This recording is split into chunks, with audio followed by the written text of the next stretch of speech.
Good morning, pinagpalang umaga, kalayang kabuhayan. At nandito tayo sa munting manukan natin. At tayo nagpakain po ng ating mga manok na babae na gala. Ating nasabuyan na natin ng mga pagkain sila. Kaya mga busog na sila.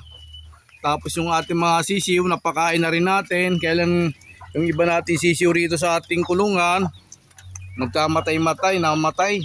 Kaya natitira isa, dalawa, apat na lang. Dating siyam na sisiw, ngayon apat na lang po ang natitira. Namatay na po yung 5. Tapos yung bagong tuntun natin, bagong pisa natin na 6 na piraso, hindi pa rin nababawasan. Kaya nga lang talagang mahirap magpakain pag maulan. Dahil may bit-bit ka na payong, tapos paano mo sila pakakainin na magtitimpla pa tayo ng pagkain nila. Tapos maghuhugas po tayo ng kanilang mga yung paso, yung pakainan nila. Ayan po, talagang pag ganito po kasi talagang maulan, yan. Tapos maglalagay pa tayong tubig dahil siyempre papalitan natin yung tubig ng mga alaga natin sisiw dahil siyempre mas maganda yung sa araw-araw bago yung kanilang mga tubig na inumin. Yan. Kaya talagang umuulan rito, maambon, kaya nakapayong tayo, tsaka nakasombrero pa.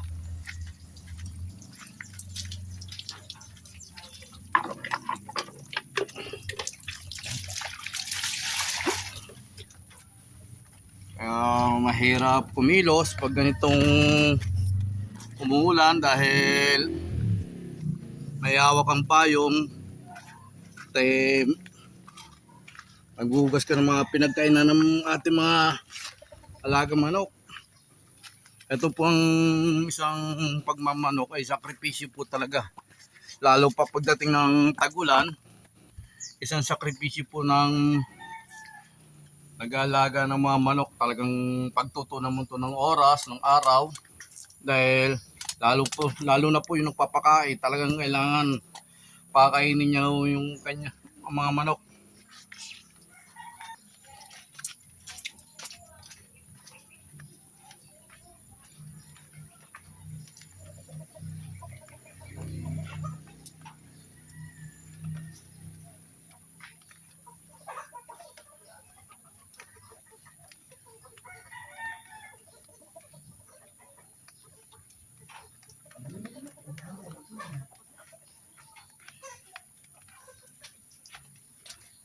Yung ating payong, ipinayong muna natin sa cellphone.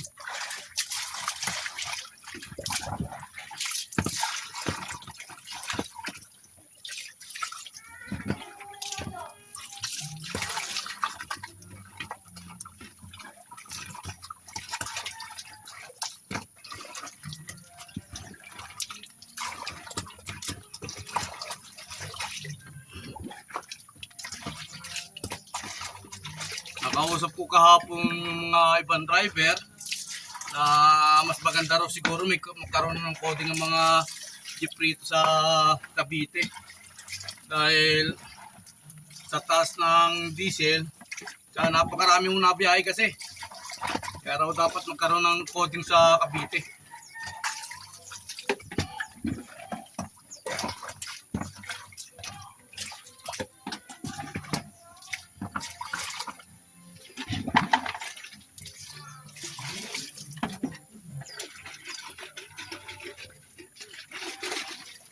Dapat talaga laging malinis ang painuman natin ng tubig sa mga sisiw natin. Sa isang araw, palit agad.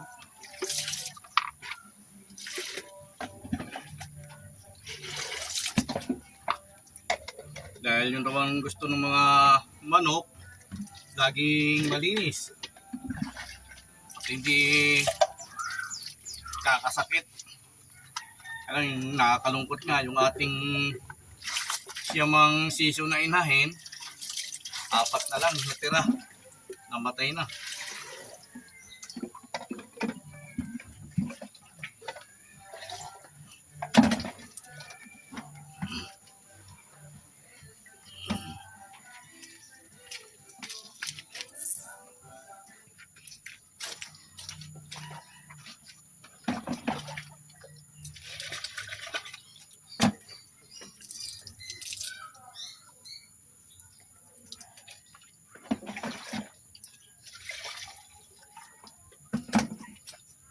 Please follow and share to my YouTube channel. Huwag po kayo magsawa manood ng mga vlog ko. Paki-like po, subscribe.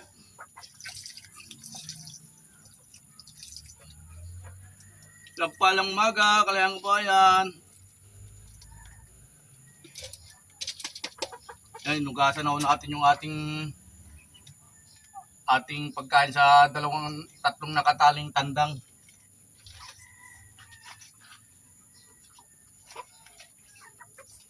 Tapos, dadaling ko muna to sa mga alaga nating sisiw para makainom na po sila ng tubig dahil nabigyan na po natin sila ng pagkain.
Ang bibigat po ng ating paso, oh.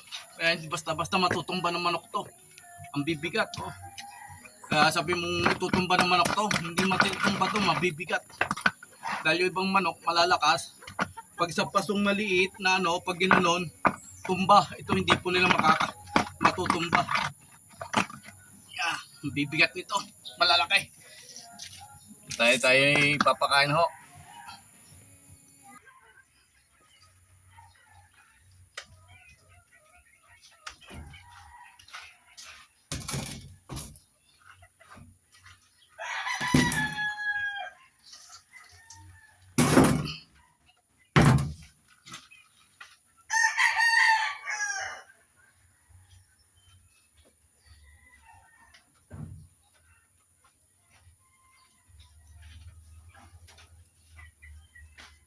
Tumila yung ulan rito, kaya yung hindi tayo nakapayong, pero kanina talagang umulan, kaya nakapayong tayo ngayon.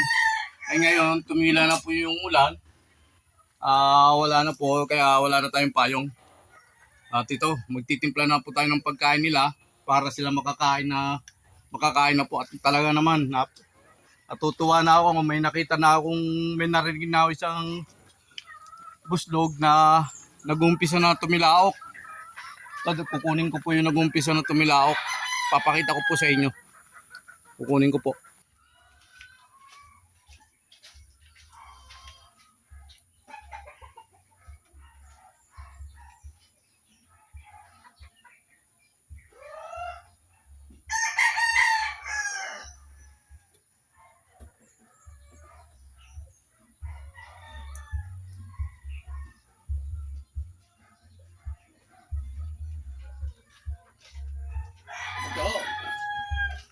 Malaki na po siya. Ayan, nag-umpisa na pong bumuka ang bibig niya.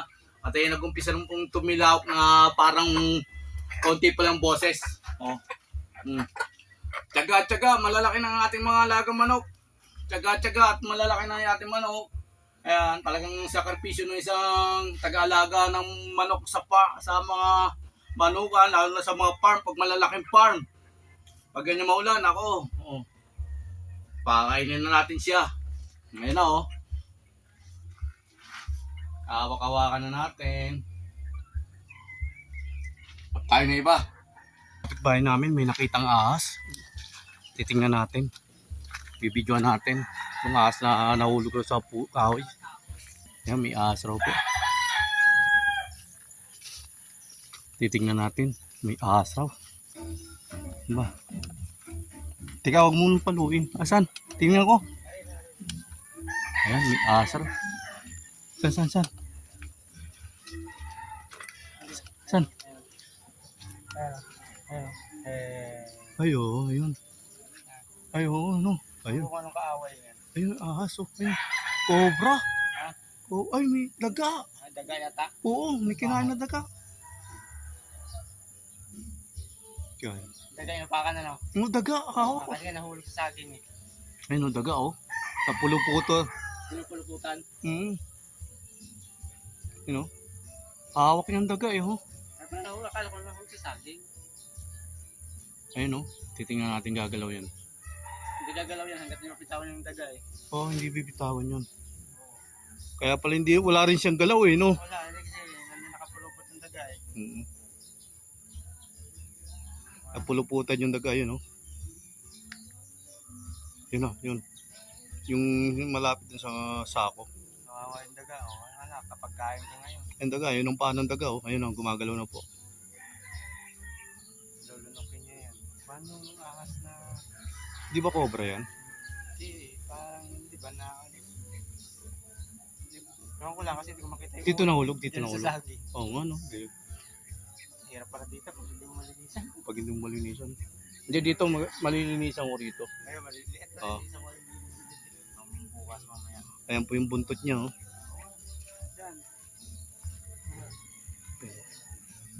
Yan. Yan po. Mamaya alis yan. Ay mo, napuluputan yung ahas. Ayan, oh. Yan po yung ahas.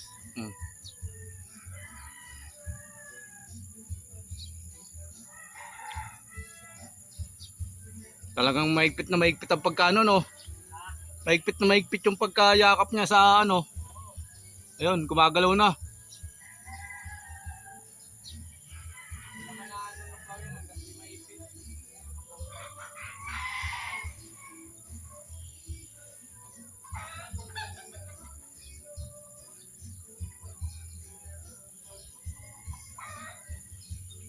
Ayan po yung isang daga.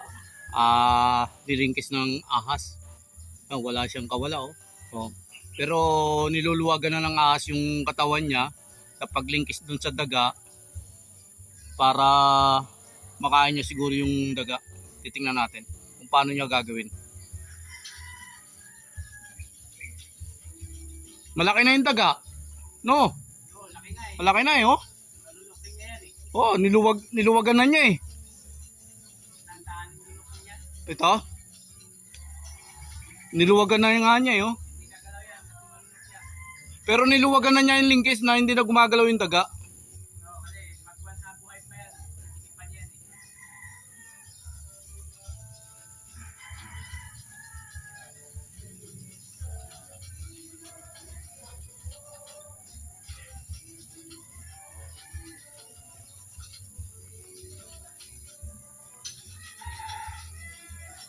Yan. Isa lang nakakatakot rito. Baka may mga malalaki pa tong kasama rito.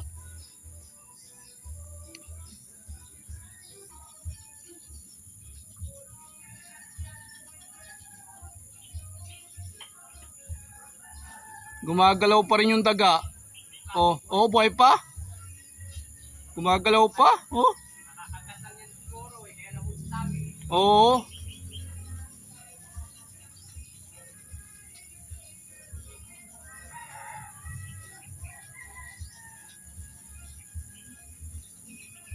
Sipit-sipit yung leg at saka katawan, eh. Talagang yapos na yapos ng ahas.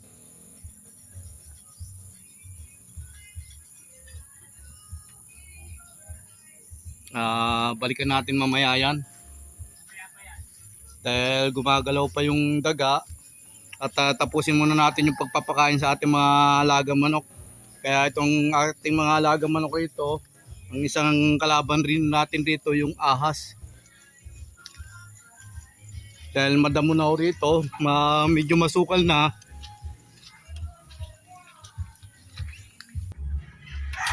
Ahas ron, babalikan natin yun mamaya.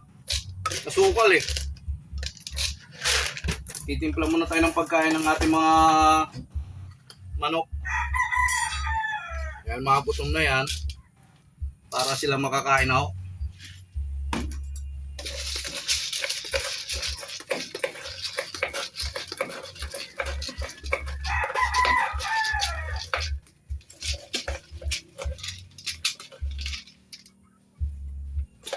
Ito po yung mga ating mga inahalo para ito dun sa mga nakataling tandang.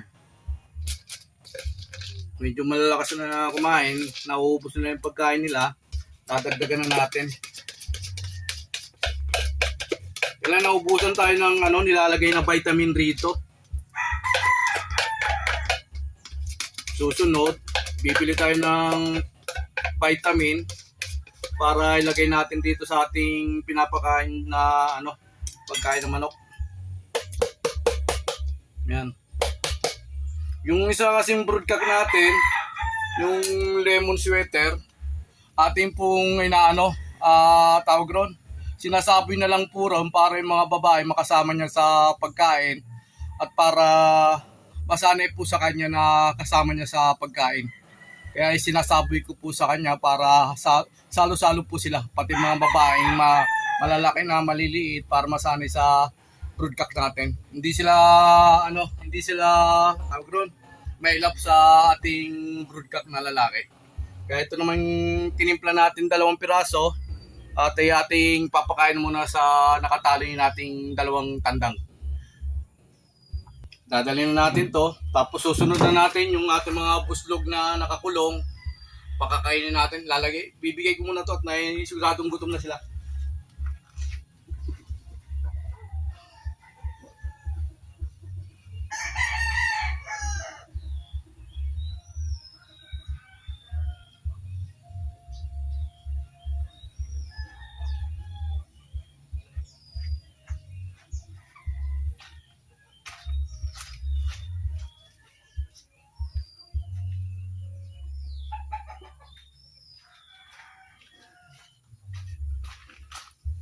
Lalagyan ko lang ng tubig to.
Tunawin muna natin.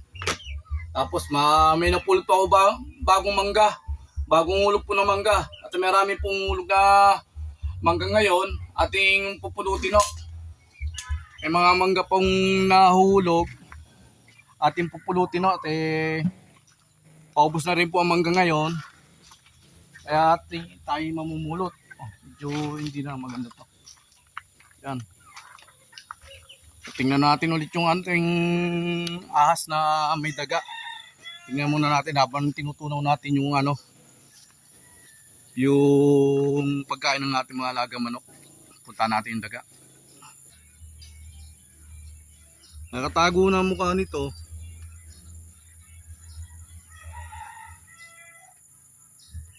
Ayun na lang buntot to, ayun ang katawan. Tingnan natin kung paano niya. Ayun, nakikita ko na. Ayun, gumagalaw rin sa dulo. Kunin na natin kung paano niya kainin yung daga.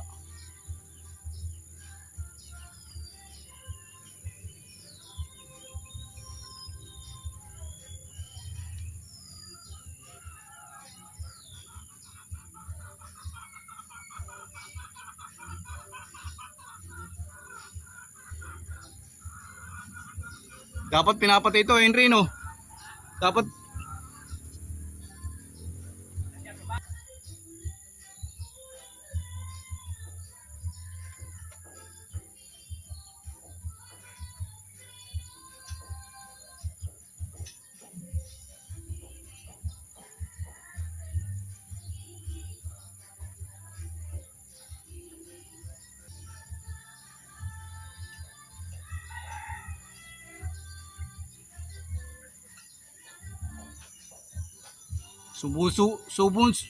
Nasusubo na niya pala eh, oh. Nasusubo na niya.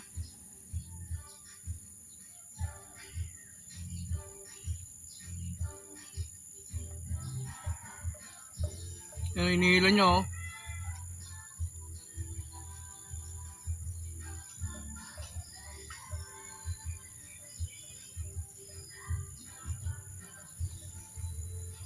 Ayun, nakakain na nga ho niya. Nakain na niya yung dagang nahuli niya. Tuloy na tayo sa ating pagpapakain sa ating mga alagang manok. Unti-unti na niyang kainin yung dagaron. Hindi na natin pinatay. Ayaw naman ni Henry tagain dahil may itak naman si Henry, ayaw tagain.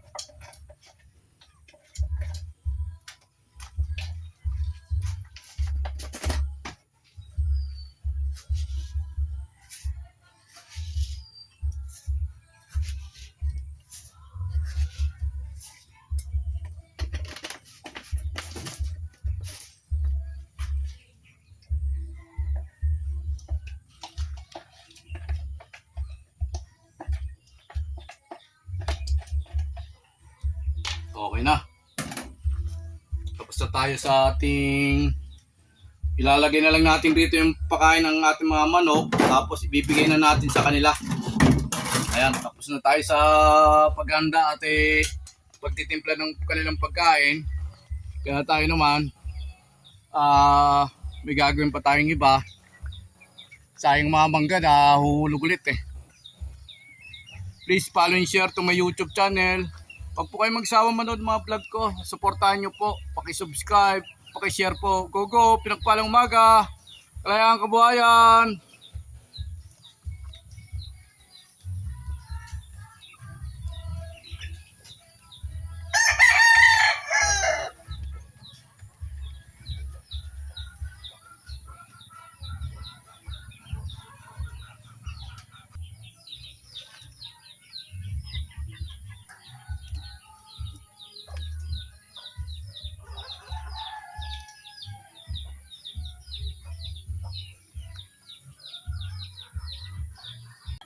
Ayan po yung daga. Na to, ano na natin? Ano Oo. yan, sawa? Hindi yan sawa. Hindi sawa to. Hindi yan sawa. Ano ang cobra? Aywan ko. O parang nakakain yan. Nakuha na ho natin yung daga, yung ahas na kumakain kanina. Pinatay ko na ho, baka gumapang pa sa bahay. Ito po yung ahas na kanina na nabibidyohan ko na kinakain yung daga. Ayan o. Inano na, ba pumasok pa sa loob ng bahay ito, matuklaw pa kami. At saka yung mga manok namin, manok ko rito, ba ubusin ito. Ayan, oh. Ayan na po, oh. Ayan.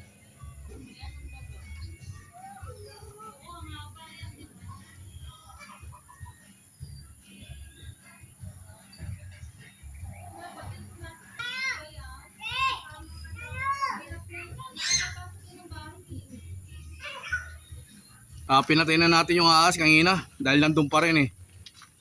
Mahirap na, baka makatuklaw pa. Tuklaw pa ako dahil minsan napunta ako dyan, napunta yung mga manok ko. O isa sa amin o mga nakatira rito, matuklaw nung ahas na yun. Hindi natin alam kung anong ahas yun eh. Kaya ating pinatay na lang.